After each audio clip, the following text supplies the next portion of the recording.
you're really focusing on foundational models. That's what jumped out at me from the announcement. That's where a lot of people are putting their activity. Why so focused there? So we have multiple vehicles. Our core vehicle will be focusing on the application layer. And that's where there's going to be an absolute boom of innovation from business models that are being unleashed that were never possible before. But our core AI fund that we saw in November when GPT was launched. We've been investing in AI for the last 7 years. Several companies that are narrow AI companies that are application based. But when we saw GPT be launched, we realized that this was an absolute breakthrough.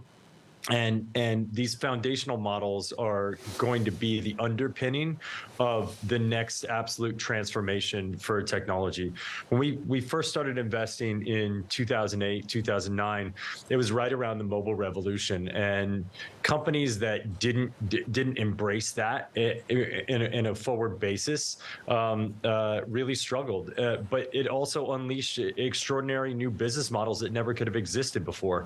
When you had a GPS in your pocket, when you had a camera in your pocket, when you had a radio in your pocket, when you had all of that capability in your pocket, it unleashed these business models that were never possible before. And what's about to happen because of these large transformer models that have such extraordinary output, we're going to see innovation in business models that were never capable before that are about to be launched. Yes. And that is just going to be an absolute. And what I said at Milken was that if you were a commerce company 10 years ago and you didn't embrace e-commerce, you're probably not in business anymore. And I firmly believe that if you're a company today and you're not embracing the changes that are taking place with AI, you're going to be behind and you're going to have a hard time catching up. Ashton, I'm really interested in how quickly you moved on this thematic fund as well. Who are the LPs and how quickly did it come together? We pulled the fund together in about 5 weeks. Wow.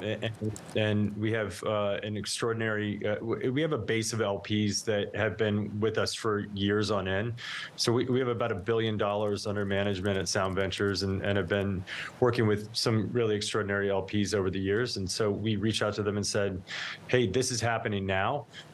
These large transformer models, a lot of them, you look at OpenAI, you look at Anthropic, you look at Stability, they didn't start yesterday. They've been around for a while. They've been building this. You look at what Google has been doing with DeepMind and Bard, and those companies have been in development for a while. What we've just seen is an extraordinary breakthrough where you can take a massive corpus of data and be able to index through it and create statistical, highly likely outputs that are beneficial to humans. And these utilities are really, really valuable. It is going to exponentially change. I agree with everything that Brian was saying before I came on. This is going to change business forever, and we need to embrace it because right now this AI can be used to improve humanity. I actually look at it as an equity and an inclusion play where, as we commoditize things like legal advice and medical advice and education and personalize those things down to the individual consumer, all of a sudden people that can't get a doctor on the phone or can't get a lawyer on the phone or can't get a pediatrician on the phone, they're going to have access to these services and access to these services at an affordable price. Yeah. And I think that's extraordinary for humanity and extraordinary for all of us. It augments, but you mentioned education there. And I think about your exited portfolio company, Chegg, which lost about half of its market value over the course of the week because already ChatGPT is upending its own business model. What are you doing with your current portfolio, Ashton, to see around this corner to ensure that they are augmented rather than completely disrupted?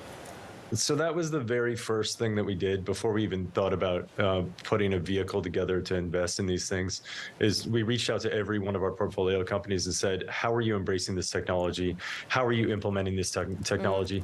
And I think maybe from from my perspective, the what happened with Chegg the other day is somewhat short-sighted. Chegg is implementing GPT-4 into their product. They announced Cheggmate, and I think a lot of the value is going to fall to the incumbents. So if you have an extraordinary product, you have consumers, and you're implementing this, I think value is going to fall to some of those incumbents, and as it should. But and don't dismiss the fact that a lot of these companies have extraordinary data sets that are their own proprietary data sets, and they'll tune their own models on top of these large transformer models, which will create unique value propositions for consumers. Ashton, the word that keeps coming up time and time again is hype cycle, and being able to see wood for the trees, but also being able to understand that this isn't kind of like crypto, where, yes, there's still ultimate value. We see it with the OGs like Bitcoin, but we have seen an upending in valuations of NFTs, an area that you were playing heavily in. How do you worry about some of the similarities there, and how do you ensure that the same mistakes aren't remade? Well, I think the biggest mistake that was made in crypto is and still is just the absolute lack of clear-cut regulation, so people know what the rules are that they should be playing by. I think that there were a lot of companies that were assuming that blockchain technology could be used for a lot of different things that it really shouldn't have been used for. Look, it's a public ledger database. So it's really, blockchain's super valuable for any kind of transaction between two parties that don't trust one another. So if two parties don't trust one another, they want to transact out in the open so that everybody can see what that transaction is and have a consistent, constant, historic ledger of those transactions. It's really valuable for that. I actually think for artists that want to have enduring art out in the market and be able to timestamp this new piece of art as, hey, I made this at this date, and everything else that comes after that is derivative of that. It's extraordinarily valuable to have a public ledger for that. Yeah. I think some of the tokenization that was taking place was really short-sighted and pretty manipulative. But the biggest problem was there's been no clear regulation. But there's no clear regulation for AI either. Is that needed?